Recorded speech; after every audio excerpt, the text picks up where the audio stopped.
Hey, Michael Kelly here, and thank you so much for meeting with me and showing interest in the sales entry plan. I just wanted to send over this video for the document to show exactly what we're going to be going over, kind of give you a better overview about what we're going to be doing and getting started.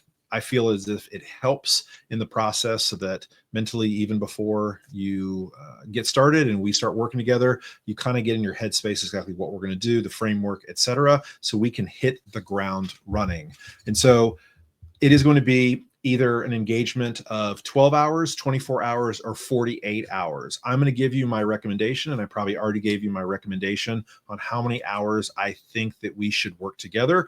It's going to be based on your experience level, but it's also going to be a factor of what industry you're moving from to come into the sales world. Some translate better than others. I have had a student who tried to come from the art world into the sales. So that was definitely a 48 hours. But I also had a different student who went from the coaching world into sales. And so we just did 12 hours and we saw how that went. So it just depends. So I'll have a breakdown of all three levels and the cost associated with each. And most of that is just my time, how long it's going to take for me as far as an investment. But the one thing that I want to mention as well is that there is a 100% guarantee that you're going to be completely satisfied with the result. As long as you are committed, as long as you go after this and you put everything you can into this, I guarantee you're going to find results. And the reason why is because there is a system that we're going to be going after in order for you to find your new role. I'm just going to share this with you. This is the sales entry plan. Okay. You've got the sales entry planner. That's the beginning part. That's going to be your growth foundation. We're going to go into the creating your go-to expertise. This is what's going to set you apart, not only on your resume, but it's also going to be in the interview process. This is going to set you apart from all the other people that are interviewing. Okay. So right off the bat, you're going to have a leg up.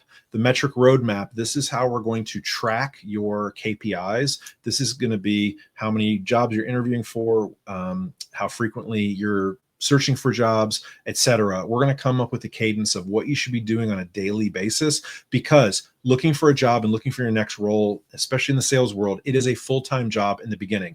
This is not a, hey, I'm going to post a couple things, I'm going to work for 30 minutes on a Tuesday, and then I'm going to sit on the couch and I'm going to watch Netflix. That is not it. You are a professional. You're going to have to take this extremely seriously, because this role, we want to set you up for success for the next 10 years of your career. And then the sales entry builder, that's going to be your resume builder. Okay. That is going to be how you appear on paper the first time that a hiring manager sees you. Okay. And we want to set you up for success. The next is going to be targeting mastery, how we're going to be targeting specific roles, specific companies, and the people in those companies. We're going to know everything about the size of the organization. We're going to have technical competence, but we're going to specifically go after people that are going to set you up for success.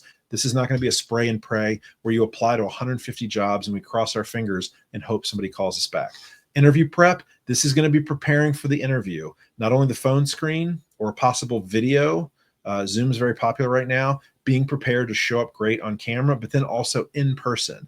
There are things that are going to set you up for success, the must-haves and the must-dos, and they have to align in order for you to leave a great impression for the hiring manager. Then the interview crusher. This is where we're actually going to role play. We're going to go through certain ways to answer phrases, craft and create stories that you can share that not only share your experience, but your dedication to what's happening in the future. Follow-up mastery. The follow-up mastery is going to be great. You just had a great killer interview, but you got to follow that up. A lot of people drop the ball and they don't follow up properly. They don't follow up with the right intention. They don't show how excited and serious they are for the role. And unfortunately, they kind of leave their hiring manager feeling like they're still wanting something from you. And so they just move on to another candidate. And then the offer navigator. This is going to be how to get the most in your first offer, set you up for success, and then prepare you for onboarding at your new role. Because just because you got the job, that is the beginning of the work. This is the beginning of the work. This is not the end. This is not the end all be all. And then after that, with the sales entry plan, you're also going to get access to the Sales Builder Accelerator, the A to Z program for outside sales professionals that's going to help you build build a territory ready to scale, because the goal is to get you up and running as quickly as possible. So you'll have access to that online course as well as soon as you get your new role. I don't want to overload you with all these online courses, because inevitably what happens is, in the world of sales, people are going to go and continually try to grab, continually look for the new hack or the new tip or whatever. There's none of that here in the Sales Entry Plan or in Sales Builder Academy at all. There's no hacks, there's no gimmicks, there's no shticks. Everything is tried, true, and timeless. Systems, processes, habits, frameworks, things that can expand and grow as your career grows. And it's also about planning, creating the right roadmap, following the right metrics, and making sure you're staying on that path and you're following the right plan. So these are all the deliverables below. There's 3 different options you can choose from as far as engagement level. If I gave you a recommendation, or when I gave you the recommendation, if we've already met face-to-face, I would highly recommend that recommendation. This is not a catch-all for everybody, and there's specific reasons why I chose the hours to work together that I did. But if you have any questions, you can always reach out to me. You know, this is a business relationship and a partnership that I want to start with you. So if you've got questions, or you want to make some adjustments, or you've got, anything that comes up, just please feel free to reach out to me. You can text me. My information is at the bottom, or you can email me, Mike at Surviving Outside Sales. If not, I am very excited, and I look forward to helping you in your sales entry plan and getting you the role in sales so you can start making money and live out the life of your dreams through sales. Cheers.